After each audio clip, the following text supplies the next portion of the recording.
if you are bringing goodwill, good stuff, what I like to call good stuff. My grandmother called it good stuff. Good stuff is something they can sell, that can put some dollars in the till that they can use to help pay for a GED for a kid, who's coming out of the juvenile justice system.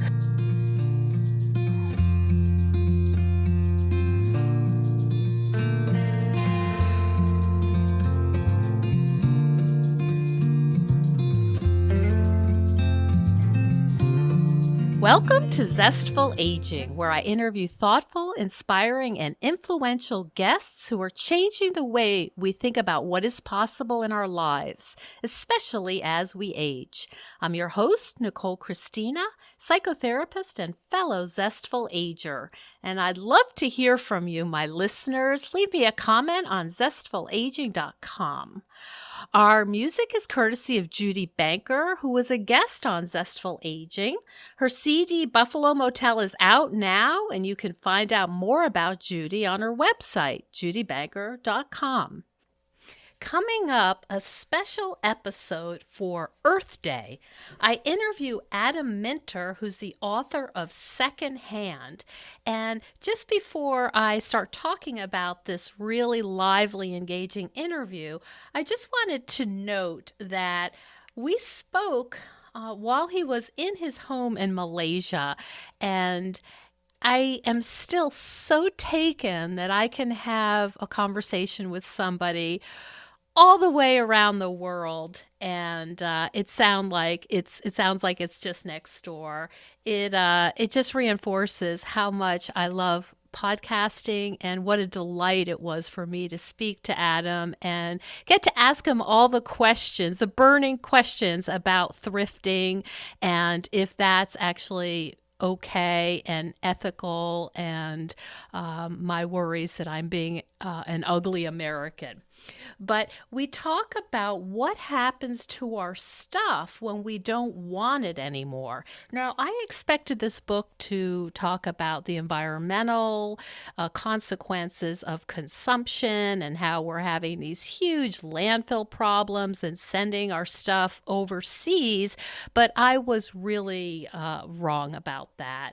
He follows the trail of our thrift donations to countries all around the world, and he talks about the subtle politics and cultural expectations about taking castaways, and it's very interesting and it's very complex, and certainly it's not as simple as I thought it was. You're going to hear a lot of enthusiasm in my voice because I was so delighted to be able to talk to Adam about my thrifting, my worries about thrifting, my thoughts about developing nations and being an American. So you will definitely hear excitement and enthusiasm. It's a wonderful interview and so appropriate for Earth Day. I know that everyone is feeling really stressed and anxious right now. We're all unsettled and feel out of control. So I created a free download for you for maintaining mental health based on my 30 years as a psychotherapist. Just go to zestfulaging.com and it is all yours. And as always, I've got my loyal Jack Russell Sparky right by my side, so let's begin. We have a great interview for you today. I'm going to be speaking with Adam Minter, who's a columnist for Bloomberg and has been covering waste and recycling industries for nearly 2 decades. He's the author of the new book, Secondhand: Travels in the New Global Garage Sale, and Publishers Weekly called it a fascinating, eye-opening look at a dynamic, largely unseen world that only starts when one drops off something at a thrift store. And I wish I could have written that review. It's a perfect summary of your book. Welcome to the show, Adam. Thank you so much for having me. I'm really excited to speak with you. Your book covers so much, and I have to say, I was surprised when I read it. I didn't realize the depth and the cultural, political landscape that you cover. I sort of thought it was going to be the general, there's a lot of consumption. We're consuming too much, and it's an environmental nightmare. I kind of thought that was going to be the take home, but it's really not. Right. Well, I think, for most of my career, I've been based in Asia, and that's given me the opportunity to have sort of a more global view of everything. And because I've, been very concerned with waste and recycling, it's given me a very global view of what happens to our stuff when we don't want it anymore. And by our and us, I mean, mostly North Americans. And so, really right from the beginning of my time in Asia, I started seeing sort of our cast-offs and unwanted things being imported by people in China, where I was originally based, and in other parts of Southeast Asia. So in some sense, the seed for this book really dated back there. I wanted to show people for a long time, and to some extent I have, that, the journey of their old clothing, of their old sofa, whatever it might be, doesn't end at the donation door at the Goodwill. That's really just the beginning of this globalized, demand for the things that we've decided we don't want. And there's so many levels to it. What I found fascinating is, as these so-called developing countries, I guess their GNP rises, or whatever you want to, how you want to describe it, they actually want to start buying different kinds of stuff. So it's constantly changing. Who wants our cast-offs? Is that accurate? Yeah, absolutely. I mean, there's a lot of factors that go into, where stuff, and that ends up being the term I use for it, where our stuff goes. But ultimately, it's the secondhand trade is dictated by income inequalities, and, lower income folks are going to be more likely to buy secondhand stuff than folks who are affluent. And so that's been the major dictator, if you will, of why stuff moves overseas in between emerging market countries. But there are complications and wonderful levels to all of this. And as you indicate, that changes. I mean, I think it's almost ingrained in sort of the North American imagination that, folks in Africa want secondhand stuff, or that's where we send it, or that's where, and this is a term I don't like, where we dump it. But, their tastes are changing, and as they become more affluent, and the African continent, at least parts of it, are, developing very rapidly, they want to buy new stuff too. So that changes the level of demand, and so you see sort of the balance beam bouncing back and forth. I found it really fascinating as a person who does frequent the thrift stores, and we'll get to that later. Sure. That you talk about in your book that African countries actually are quite sophisticated. They don't want just any old t-shirt. You talked about the sorting process and how subtle that is. And it's not just like, this is a good quality or a high brand, but there's so much distinction between like what someone in Africa might want or somebody in another kind of country. Could you talk? I just found that fascinating. It's not a big mountain of stuff that gets thrown down the chute. No, that's correct, and that's one of the things one of the myths I wanted to dispel in this book. There's a character in the book. He's a real person, but he's a buyer of secondhand clothing from around the world in Benin, which is a country next to Nigeria, where he said to me, "We don't want your garbage." And he was very emphatic with me, almost angry. And I asked him, what happens if we send you our garbage? And he said, well, then, basically you're not going to get paid. So let me give you a couple of examples of, very general examples of just how this, how sophisticated this market is. First of all, if, wherever you go in the world, it's quite interesting. Amongst the most coveted secondhand clothing is that which is generated in, of all places, Canada. And you'd say, why on earth do people want Canadian clothing so badly? Well, one reason is that Canada is a cold country, and so its summers are very, very short. And that means that Canadian summer clothing isn't worn very hard. It isn't washed very often. It tends to be in very good condition. And if you think about where most of the secondhand clothing in the world is journeying, it's journeying, the biggest markets are warm climates. So they're looking for that secondhand clothing that's in very good shape, that's been lightly worn. Again, they don't want their garbage. And if you look around the world, you can say, Canada fits the bill. So does Sweden for that matter. So, that's interesting. At the same time, if you want to get more granular, Japan throws off an enormous amount of secondhand clothing. The Japanese consumer, despite sort of, the mythologizing of Marie Kondo and Zen and all this, they are as wasteful, if not more wasteful, than North American consumers. But their clothing is not very coveted in Africa. I'm just focusing on Africa right now, and one reason is the sizing.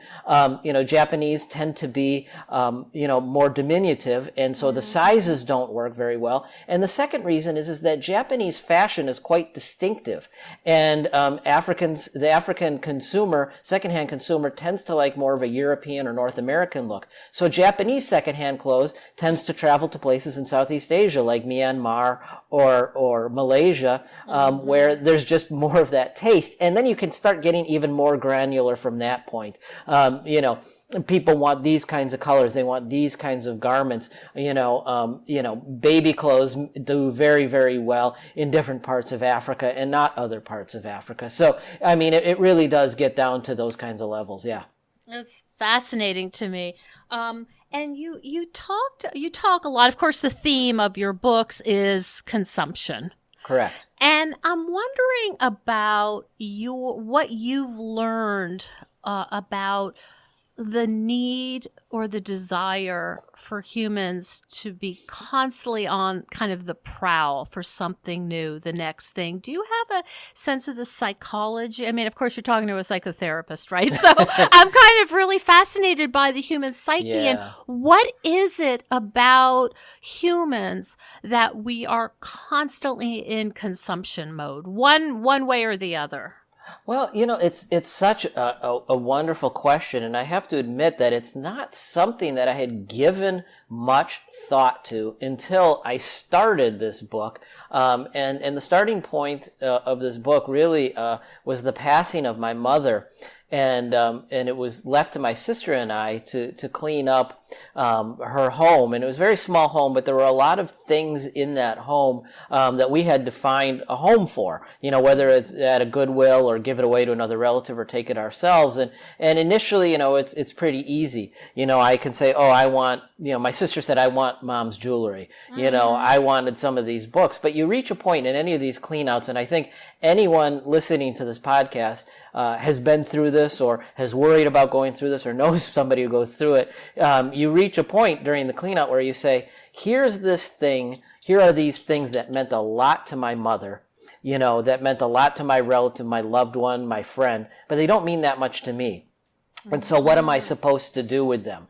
And my sister and I reached that point with my mother's china where we were literally saying, it meant something to mom, you take it. No, you take it. No, you take it. And we started, and it started hitting me slowly that, part of the way we build up our own identities, but also the identities of the people around us is we start associating things with them. This is mom's china. This is part of how we view her, this totality of stuff. And as, without, referring to my mother or other loved ones, just ourselves, the brands we buy, the things we buy, the places we frequent, the stores we frequent, the restaurants we frequent, it's, in the United States, it's reached the point, and we've got good marketing data on this, where we know, Republicans go to one kind of store and Democrats go to another, I see. Yeah, sure. And, it's almost like we're billboards, right? For I want you to know this about me. This is my narrative. Yeah. I wear Patagonia and I have a Subaru, fill in the blanks. You know who I am. Exactly. And it's a very painful thing to take apart. I mean, when you start, taking apart a parent's stuff and start letting it go out into the world via Goodwill or whatever it is, I started to think of it as a second mourning process, because you're sort of deconstructing that person's material identity. And for this book, I spent time on home cleanouts, actually going to, cleanouts with people who help, seniors primarily downsize their homes. And I did that in Japan and the United States, and it was the same in Japan as it was in the United States. The incredible pain associated with letting go of the material things that loved ones associate, or even a person who is letting go of it associate with themselves or someone else. And so when you start seeing that pain, you start to understand this compulsion to buy stuff to assemble that identity. As you said, it becomes a billboard, both a billboard for others, but also for ourselves.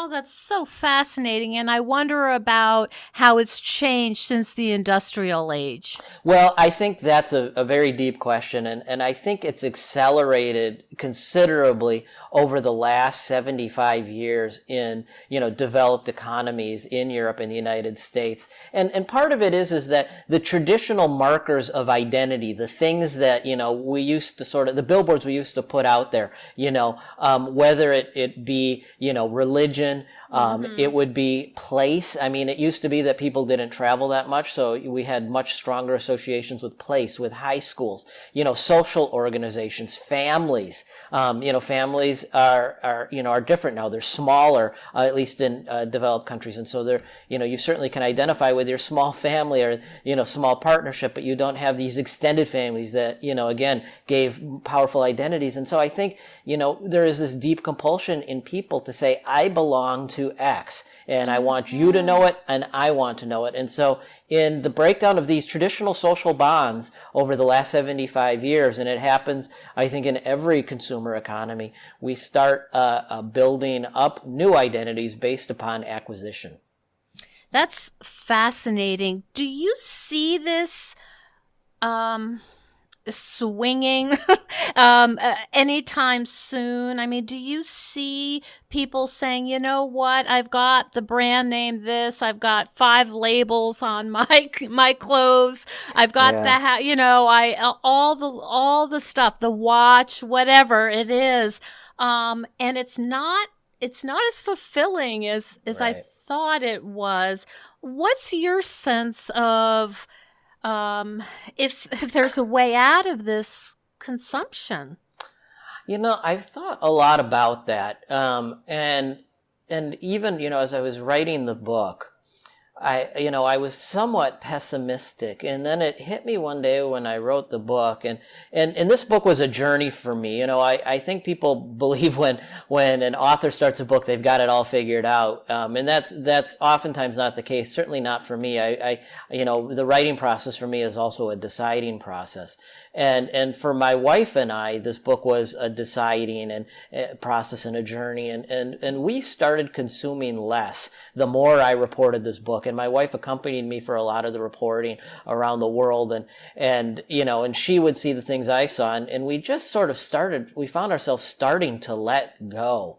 And it hit me sort of very late in this process that others, not just by reading my book, may go through that journey as well, but more to the point, I think, as more and more people in developed countries, especially the United States and Canada, go through what my sister and I went through, with a home clean out and having to let go of a loved one's things. That's a really profound experience. It's a life-altering experience. And I've talked to a lot of people who've been through it, and they sort of do what I've done, which is say, hey, wait a second, maybe this is a bit of a mania. And that's not to reflect poorly on my mother at all. It's a mania for all of us. And maybe it's time to let go. And I think that process is going to become more common because the baby boom generation is aging. And so the boomers themselves are going to have to go through a process of letting go of their parents' stuff and then their own stuff. And if they don't do it, their children will have to do it.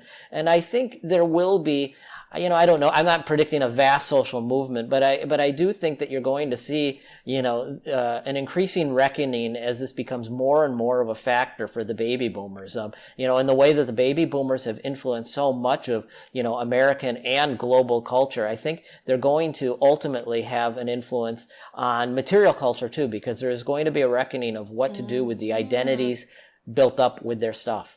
That's fascinating. And we, of course, now hear about Swedish death cleaning, and you have your own version of that. Would you like to share that with us? Yeah. Well, my wife, as we went through this, it's a bit of a long story, but my wife actually started selling off her books. And actually became, over the course of the writing of this book, she actually started a secondhand book buying and selling business. And so she's got a nice little business now. But one night, while she was in the midst of the early stages of this business, she actually was messaged by a customer who was inquiring about a book about minimalism of all things. And my wife started chatting with this person who is a college student actually, and I know about this because I was sitting next to her and she was mentioning the conversation to me, and she sort of talked the student out of buying the book, and she told the student, ultimately, because the student was asking, how do you deal with all your stuff? And my wife said basically, well, I think about myself having died and my son being left to throw away all my stuff. And if I think he's going to throw it away, I now say to myself, I'm not going to buy it. And so I call that premeditated morbid decluttering, basically envisioning your own death and your relatives having to deal with your stuff because you haven't. So, PMDC is what we've called it in the book, which, it's tongue in cheek, but it's not a bad technique, really. It's something it's my wife's invention, if you will, but I've sort of adopted it as well. We have a son, we love him to death, and the thought of him having to go through what I've seen other people go through in the course of cleaning out a home, I wouldn't wish that on him. So yeah, it is. This is the gift you're giving him. Yeah, that's so fascinating. So okay, so here's my story. Okay. I love doing the thrift shopping. I have a really good eye. I'm fortunate about that. I guess my mom taught me that. And, I love getting something that's a really high quality piece and that it's somebody's cast off and I'm giving it new life. And I'm also paying a very good price for it. It's a needle in a haystack, right? And so I have this vision, and please tell me where my thinking is off here, that, I'm contributing to the Salvation Army. I bring my own bag, so I'm not even using the plastic bag. But my hope, of course, is that, I'm somehow contributing to their mission. And I feel good about that, but I also think it might be incredibly naive. So can you sort of go through that with me and sort of take me through what might be wrong with my thinking there, or if it is helpful? Could you comment on that? Yeah. So when you look at charitable organizations that do thrift, they all have, as you said, a mission, and that mission, more often than not, is not to give secondhand stuff to poor people around the world. That's not the mission. They use secondhand stuff, the selling of secondhand stuff, to fund other programs. And in secondhand, in my book, I use the example of Goodwill International, which has a very sophisticated retailing operation for your secondhand stuff. And the point of it is to fund these incredible social service programs in North America that nobody else is doing. They go above, beyond, or in most cases, they are the only program for what they do. Government doesn't do it. So, in Arizona, where I spent a lot of time with Goodwill, they do a lot of job training and education programs for, kids who are coming out of the juvenile justice system. These are kids who, got in trouble with the law at a very young age and have never held a job, don't have basic skills, don't have clothes, don't have GEDs. There's cases where Goodwill will actually pay a salary for one of these kids at another employer, so an employer will take a chance on them. Who else is going to do that? Right, right. It's amazing work. So to fund that kind of work, they sell your stuff, and they have these very sophisticated retail operations. And so, what is your role in this? Well, if you are bringing goodwill, good stuff, I like to call good stuff. My grandmother called it good stuff. Good stuff is something they can sell that can put some dollars in the till that they can use to help pay for a GED for a kid, who's coming out of the juvenile justice system. So, you're doing a good thing in the sense that it's giving them the opportunity to generate revenue. Now, the flip side of this is, and again, I don't work for Goodwill. I'm not a spokesperson for Goodwill, but I spent a lot of time there. And so this is something I learned along the way. If you are bringing stuff that's not good to Goodwill or the Salvation Army, you are costing them money. Yes. They then have to either earn less money, or they have to pay, just like you do, to put it in the trash and take it to the landfill or the incinerator. And so you're not only, if you're giving them garbage, and I've seen people, I spent hours and hours and hours at Goodwill donation doors watching what comes in, and there's a lot of good stuff that comes in, but there's also a lot of people who use Goodwill as a dump. And not only that, but as a person who knows the merchandise quite well, I cannot believe what ends up on the racks that they actually think is good enough to put out sometimes. Yeah, it's hard. When you see the volume of stuff that goes through the door of a Goodwill, at the donation door, I was just astounded on a Saturday to sit there, and you see the costs that go into hiring and training people to sort the stuff. It's incredible that they're able to organize it and get it on the racks at all. And so there's no question about it. Stuff that shouldn't be on the racks does slip through, and it's going to really depend upon, the level of training of the people, in the back room doing the sorting. And sorting is a very sophisticated operation. And the best sorters, as you would guess, are the ones who've been doing it for a very long time and have the skills and the eye to do it. But there's definitely going to be stuff that makes it out onto the floor that probably shouldn't, and that stuff won't sell. On average, only about 1/3 of the stuff that hits the sales floor at a thrift store in the United States, and it's not just Goodwill and Salvation Army, any thrift store, only 1/3 actually sells on that sales floor. Now, that doesn't mean the rest of it, once it doesn't sell, ends up in an incinerator or a landfill, but it does mean it has to go somewhere else. And so it ends up costing that thrift store some money, even though they may find another way to sell it. They won't make as much money on it as they would have, or it becomes a cost. So, again, I always, caution people, if you're going to donate stuff to these thrift stores, make sure it's something that they can sell, that it doesn't become a cost for them. Yes, that's really good advice.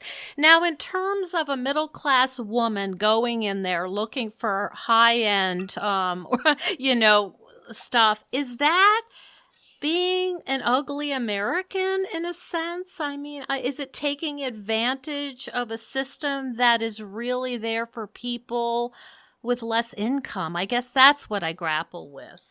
Well, two answers to that. Really, these thrift stores are there for everyone. They are not there for somebody with less income. They are there for somebody who's willing to go in and buy the stuff, whether it's great stuff or poor stuff. And Goodwill, I guarantee, would be the first to tell you that. And again, it's this great misconception out there that Goodwill is there to provide goods to low income people. That is a very large portion of their their clientele, but ultimately Goodwill wants to see the stuff move. They want to sell it no matter who is going to buy it. And they are looking to maximize the revenue out of those donations any way they can. In recent years, it's a means to an end for them.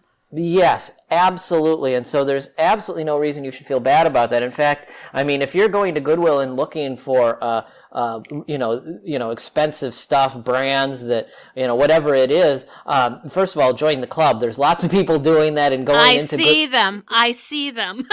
Yeah. Yes. And the cool thing about Goodwill and thrift stores, and I love this about them, is that they are engines for entrepreneurs. There are so many small businesses, around North America in particular, that have started by going to Goodwills and picking through the racks and the bins and then going and selling that stuff on eBay. And that's great.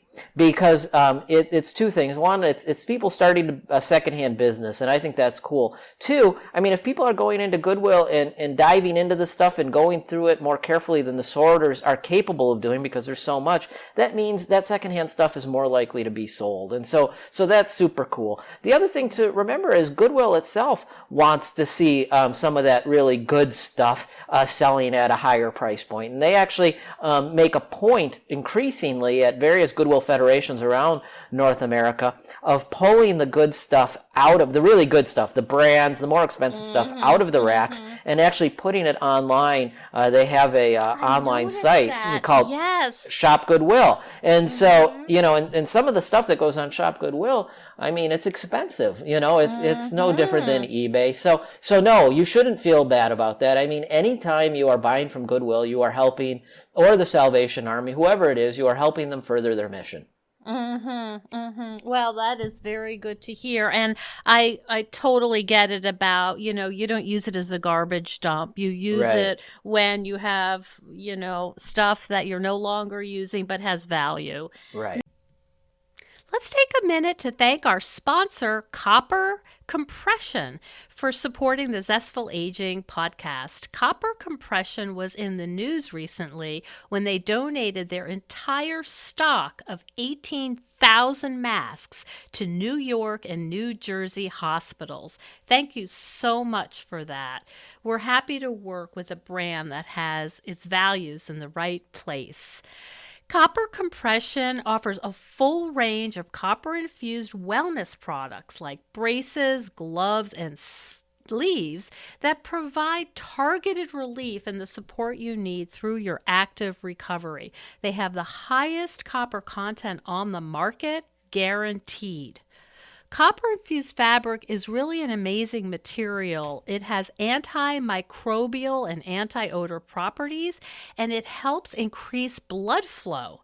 This unique combination of compression and copper gives you the strength to heal. Many of you know that I'm an avid tennis player, and over the years I've had to deal with the pain of plantar fasciitis. And for those of you who haven't experienced it, it literally feels like walking on little nails. It is very painful, but their plantar fasciitis foot supports have really helped me.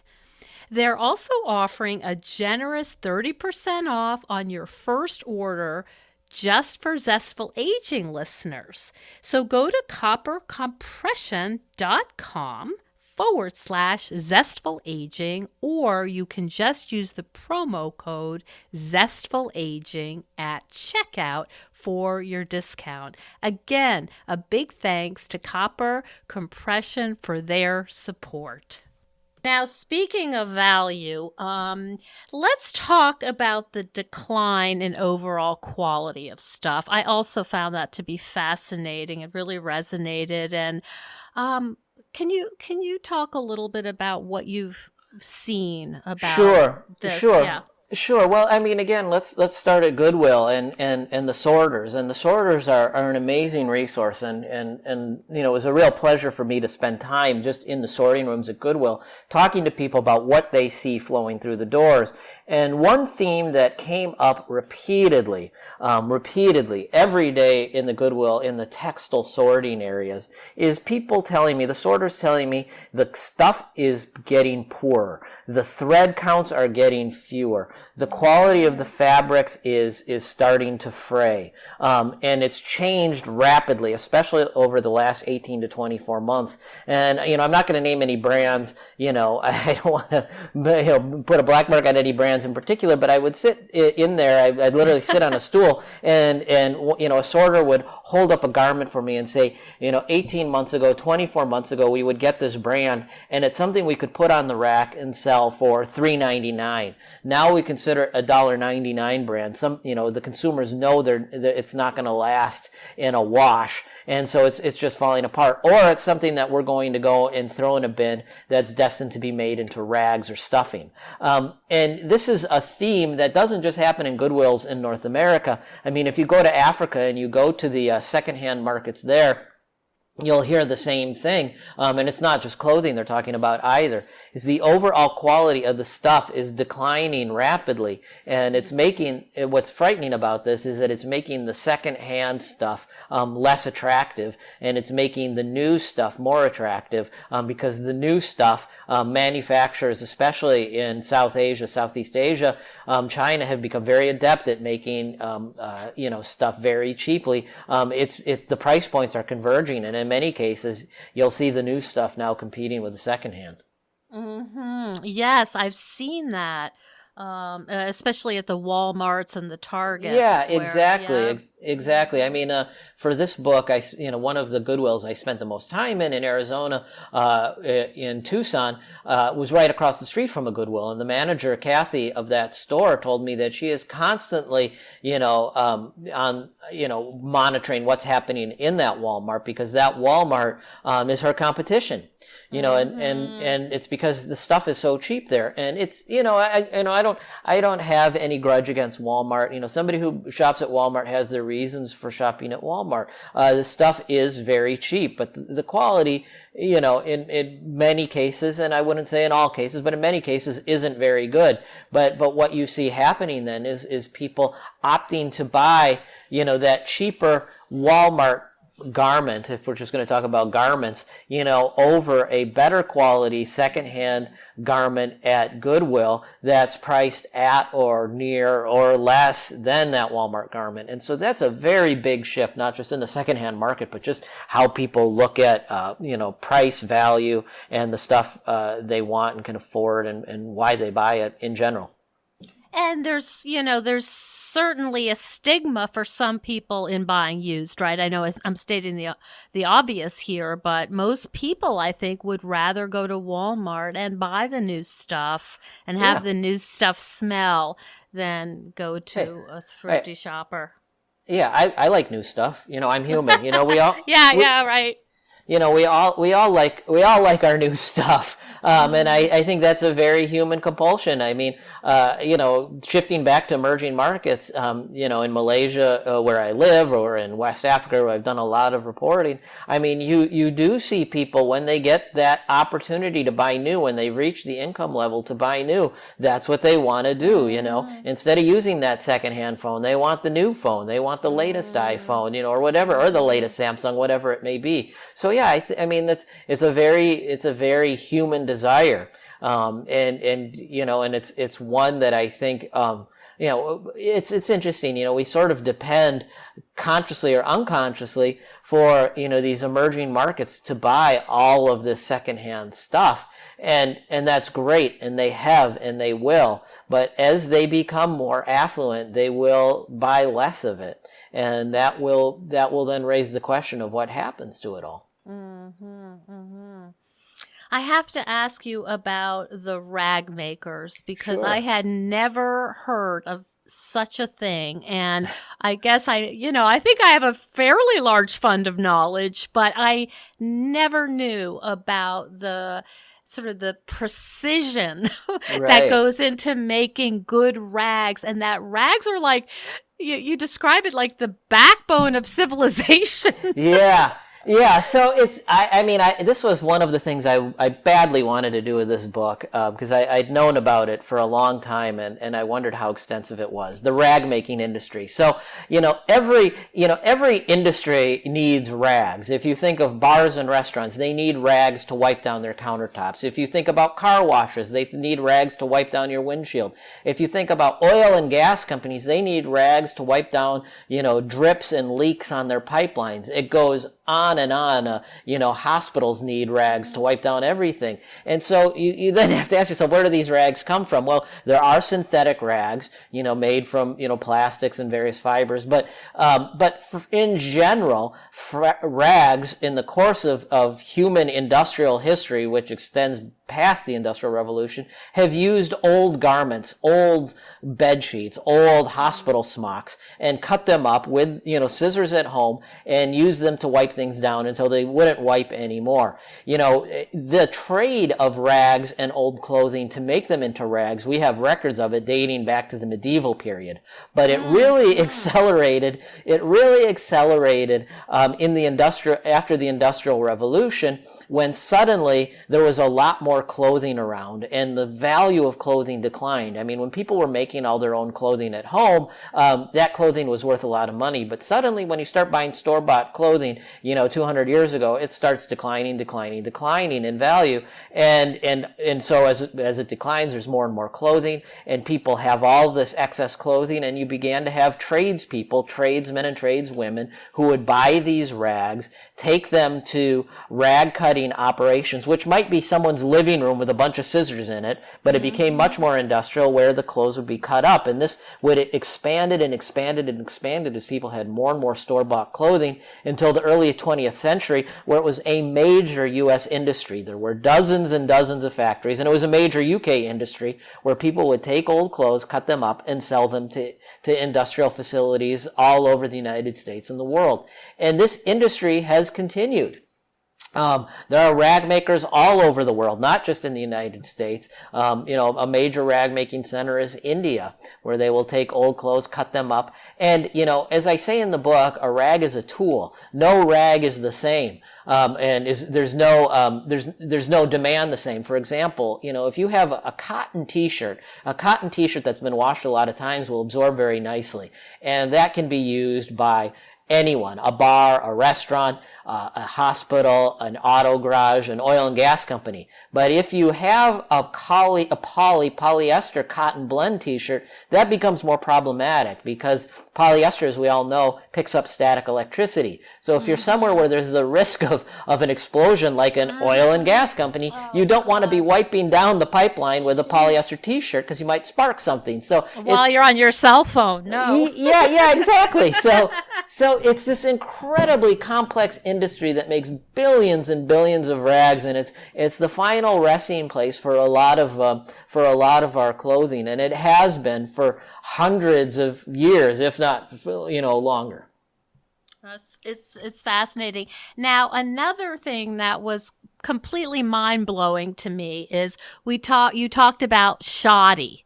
And I was fascinated by that. I'm a knitter, so I'm pretty familiar with, the whole wool thing and felting and all this stuff. But what I wanted to talk to you about specifically is how polar fleece has moved in and, what your thoughts are about that. Sure. So shoddy, for your listeners, is just a very low quality wool. That's been manufactured since the early 19th century, and the reason people manufacture this very low quality wool is because nobody can really do anything else with very high quality wool. So if you have a wonderful sweater in your closet that you love very much, wool sweater, that can't really be recycled. It doesn't absorb as a rag. Wool doesn't absorb. So there's the question became in the Industrial Revolution, what do we do with all this wool, this good wool? Some people would actually compost it. It's an organic fabric. Right. Sure. Sure. It was used as fertilizer, believe it or not. But somebody in England, I believe it was 1814, we'd need to check that, developed a technique to basically rip it apart and then rebind it into this very low quality fabric called shoddy. And there's been a shoddy industry around the world for 2 centuries, and it moved from the UK to Italy, and then in the mid-1970s it moved to India.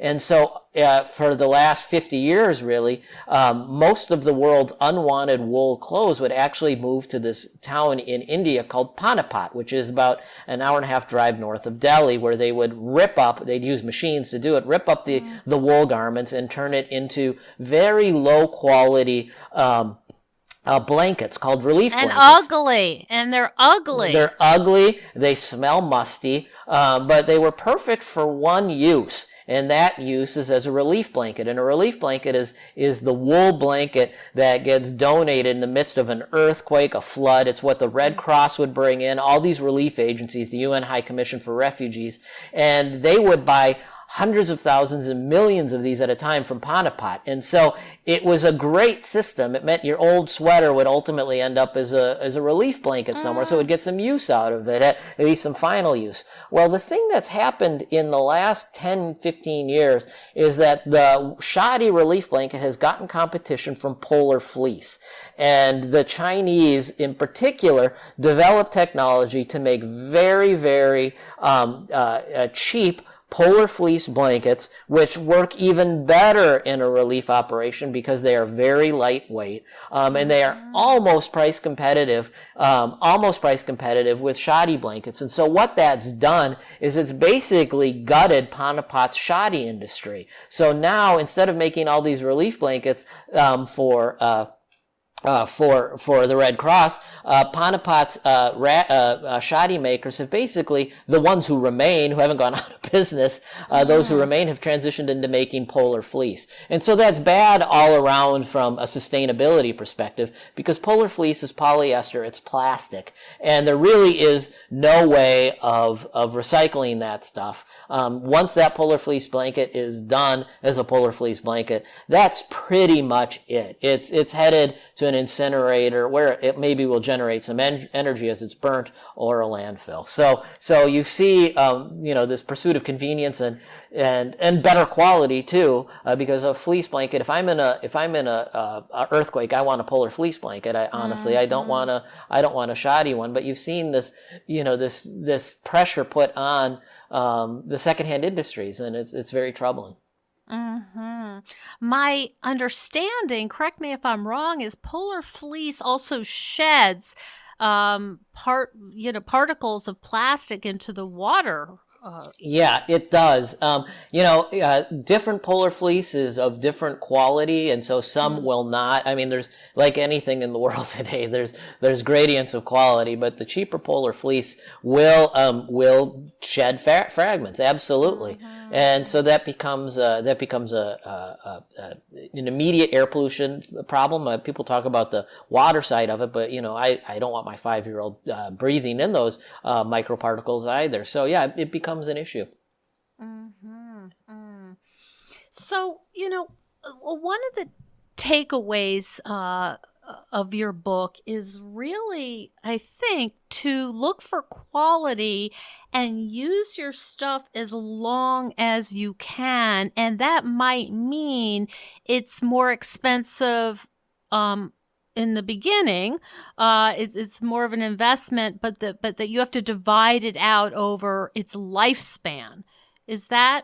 Am I getting that right? Yeah, exactly. I mean, I encourage, the way I live my own life, my family lives our life, is we try to buy more durable products. And that's got a great sustainability message to it. I mean, the longer you use something, the lower its environmental impact, in the sense that you're not going to be buying more stuff. But, forget the sustainability side of it. It's good home economics, paying more paying more up front so you pay less over the long haul. I think anybody, who has a budget, my family has a budget, thinks in terms of, your short-term expenses, but also your long-term savings. And so it's just good, solid home economic sense. If you're buying that better thing, whatever it may be, a better pair of socks, the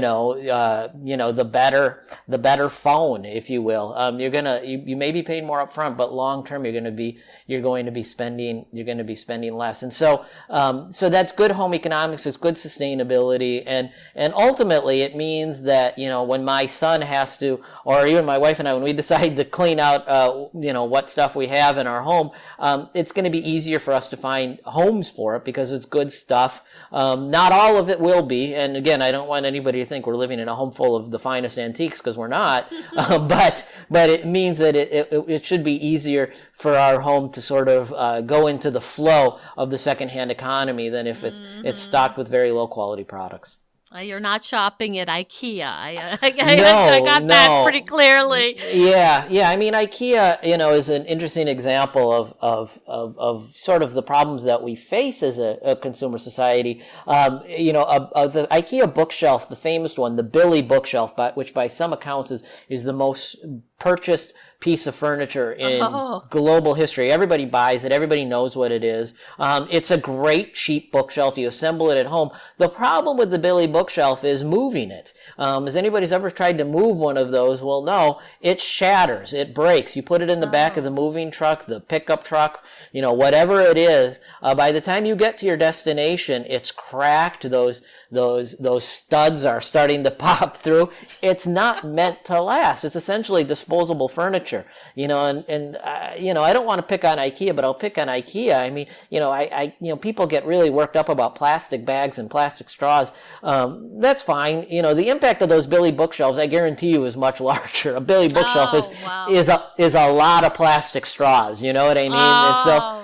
And so that's a great example of what we're getting at. Now, does that mean you need to go and buy solid oak furniture, at the local furniture store? Well, you can. And the great thing is there's a lot of solid oak furniture that's going for cheap at your local thrift stores. And I encourage people, or antique stores, I encourage people to go and look at it. But again, it's just a great example of how buying better can be good both for your pocketbook and for the overall environment. Because those Billy bookshelves are ultimately ending up in landfills. Yeah, that's it's like the whole metaphor for the book. How do you teach your son about this? We do it just in terms of shopping. When we shop for things, and we shop is, it's funny. People seem to think like we're living a minimalist lifestyle here in our home, and we're not. We're human beings as well. We go shopping. So it's been a couple ways in terms of toys. He's our young son. We opt not to buy as much as possible plastic toys. We like to buy wood. I mean, Legos are an exception. They're very well made. There's a lot of secondhand Legos out there. But, just explaining to him that when you're done with this, your cousin, he has a cousin who's a couple of years younger, she can have it if we buy a good one, and he gets very into this idea of, this is going to be Eve's later. That's the name of his cousin. Oh, that's lovely. Yeah. And it's a whole sharing theme there. Exactly. And we do that with clothing as well. I mean, he's a boy, she's a girl, so there's some limits to it, just in terms of shape and size, but and as he gets bigger, that gets harder. But again, he's aware that, the stuff we get for him, it's going to go to his cousin, or it might go to, some of his friends. And so we very much have that in his head very early on that, it's temporary. This stuff that you're going to have is temporary. It's yours until it's not yours. And then you're going to know the next person who gets it. And so we sort of personalize secondhand in that way. It's not just putting it through a donation door and hoping for the best, though we've done that with some stuff. But it's personalizing the hand-me-down, only it's not a hand-me-down in our home. It's a hand-me-down in someone else's home. So that's a way we've really done it. Yeah. Yeah, that's a great way. For the people listening, many of them are empty nesters and in the phase of life where they are probably downsizing, going through their stuff, trying to clear a path, all of that. Do you have any advice or guidance you'd like to give them as they struggle with this really difficult task? Well, it's an incredibly difficult task. And the first thing I want to do is acknowledge that it's an incredibly difficult task. It can be a very painful task, and it can be a very stressful task. It can be very stressful on families to go through this process. And families, if there's a home with a lot of stuff in it, it's no secret. People have started saying to themselves, and nobody likes to hear this, but, oh no, what are we going to do when so-and-so goes? That's very much part of the American condition. The human condition now. So, it's first, no, you are not alone. Others have gone through this. There are services out there to help you make these decisions if you feel like you can't do it with your family. And you will be surprised at the number of people who do want your stuff. It's true, that, homes are filled, increasingly with stuff that nobody does want. I mean, collectibles, today are not necessarily collectibles tomorrow. But there is demand for stuff out there, for secondhand stuff. And we haven't talked about it, but it is small but growing, but there is increasing demand, from younger people for secondhand stuff. You see the millennials, increasingly adopting secondhand lifestyles and wanting a lighter lifestyle. It's not as big as it's sometimes depicted in the media, but it is out there. There are immigrant communities and there are businesses that are looking for secondhand stuff. And so, this feeling that one gets at the beginning, especially of a clean out, that nobody is going to want this, that all these things I've accumulated over the course of my life are for naught. This identity I've built, it isn't, it can be a real self-esteem issue. I learned that in the course of doing this. It shouldn't be that way. At the same time, if you're going into a process like this saying, I paid, $2,000 for this dining room table, and by golly, I'm going to get at least $2,000 out of it. No, you're not. But it's just not going to happen. But you may very well find somebody who gets that dining room table and loves it as much as you did, and will look at it as a great thing and something that may be, moved back and forth, through members of their family, over the years. And so you take solace from that, that there is that demand, and you just need to find the companies that see it the same way as you do. So they can go online and look for help with clean outs. Absolutely. I mean, there's all kinds of ways to do this. There's an organization called the National Association of Senior Move Managers. And one of the things they specialize in is helping seniors downsize and declutter for moves to smaller quarters. It could be senior living. And so it's a wonderful organization, and the sorters, who work with them, they're almost like counselors in a way. I don't want to overstate that, but they're very experienced with this, and they're very good at talking folks through that process of letting go. And I think that's terrific, and I've spent time with them, and there's more and more companies like that.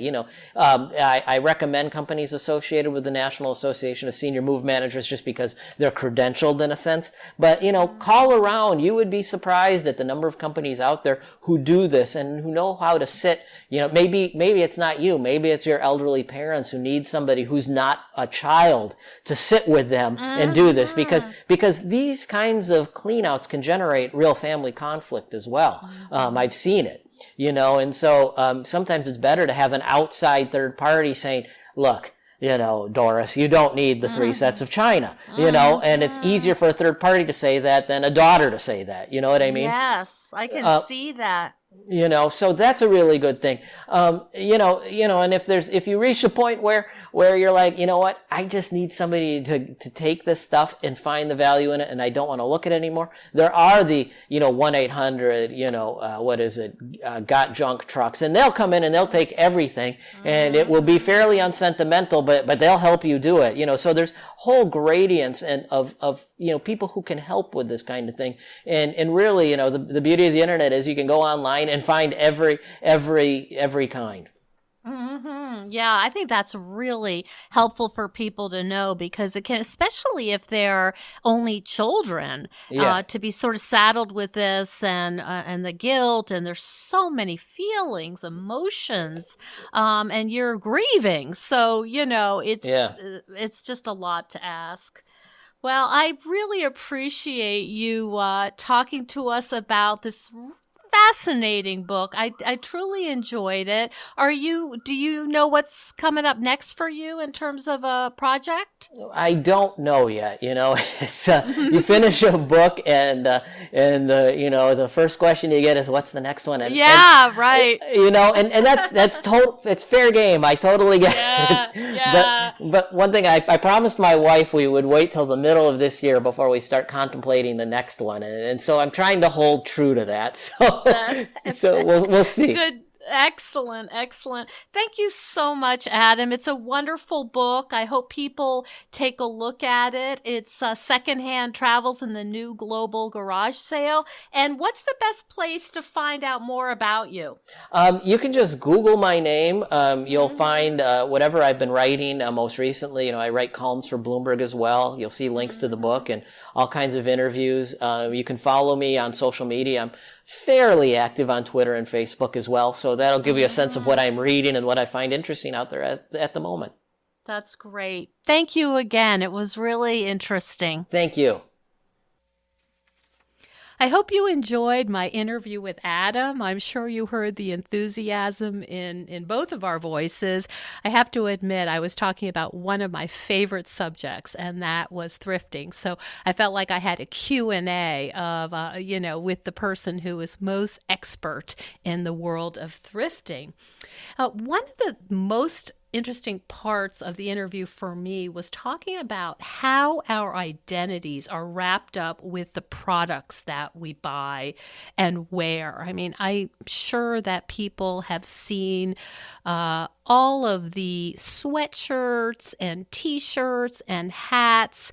I could say particularly in the US, but even when I travel, I see this, and we have essentially become walking billboards. This is a fairly new phenomenon that our stuff has become really much more important to us as demonstrating who we are, what we believe in. And of course, before the Industrial Revolution, it was more about who we were affiliated with, our families, our towns, perhaps our churches, or religious beliefs. So stuff is being used now to kind of help us identify who we are to ourselves and to the world we live in. And I found that to be just so interesting as a social worker and someone who observes culture. And I hope you did too. This was one of my favorite interviews, and I would welcome any and all comments about it on my website, zestfulaging.com. There is a place for you to add any comments, and I'd love to hear from you. Thank you so much for joining us on Zestful Aging. If you like the podcast, please share it with some of your friends. I love to hear from my listeners. Send me an email at NicoleChristina.com. Hello, Zesties. I want to tell you about one of my all-time favorite exercise and stress reduction tools, which I am really relying on during this quarantine. But I've sung its praises for years. The benefits are seemingly endless. It's great for toning and strengthening muscles. It improves your lymph system, your metabolism. It helps with joint pain and balance. And it's even used by NASA astronauts because it's such an efficient way to exercise. And if you're older or you're worried about your balance, you can order a stabilizer bar to hang on to. I'm talking about my Needak Rebounder mini trampoline. I put on my music and I have my own dance party. Because for me, exercise needs to be fun and invigorating. Otherwise, I don't want to do it. Now is not the time for the philosophy of no pain, no gain, because we're in enough pain. This is a way to feel good and energized and have fun. It really does help mood as well. And I like that Needak is made in the USA and it is really solid. I've had mine for 15 years and it's still in great shape. The Needak Rebounder will help us get through this quarantine in better shape mentally and physically. And there's also a model that folds up if space is an issue. One of my clients puts it on her driveway and uses it while she's watching her kids during the quarantine. Anyway, I can't recommend Needak Rebounders enough. They are a worthwhile investment in your health and overall well-being, especially now. If you are interested in a mini trampoline, please don't buy a cheap one. Those can be actually dangerous, and it is really worth investing in a good quality one. And right now, if you use the coupon code just for Zestful Aging listeners, the code is ZESTFUL. They are going to include a free cover for you. So go to Needak.com. It's NEEDAK.com. And if you have any questions, you can contact me at zestfulaging.com. I really am their biggest fan. It's no secret that everyone's feeling pretty restless and unsettled right now. Our lives are upside down, and the future is feeling pretty uncertain. But if you're anything like me, organizing my stuff can help me feel a little calmer. It's something I can do to help me feel a little more in control and in charge of my own life. If you think decluttering could help you feel better and you could use a little assistance with that, check out the online course I've developed with professional organizer and designer Carrie Luderin. It's called Too Much Stuff.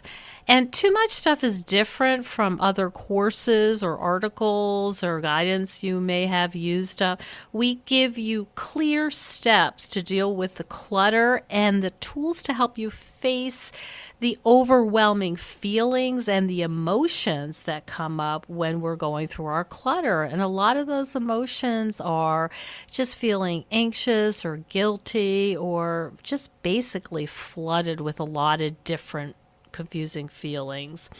The course is really practical, it's realistic, the lessons are short and punchy, and they're really manageable. We're not trying to set you up for some long exploratory, super in-depth, burdensome experience. We want something really helpful for you right now. We all need help with our anxiety, so being surrounded by more calm and less chaos can really help. So now's a good time to clear out the clutter so we can focus on what's really important in our lives. So find out more at zestfulaging.com. You'll see more about this under the web courses tab. If you have any questions, just shoot me an email at zestfulaging@gmail.com. Thanks so much. And stay tuned next week for another interview with a fascinating and inspiring guest.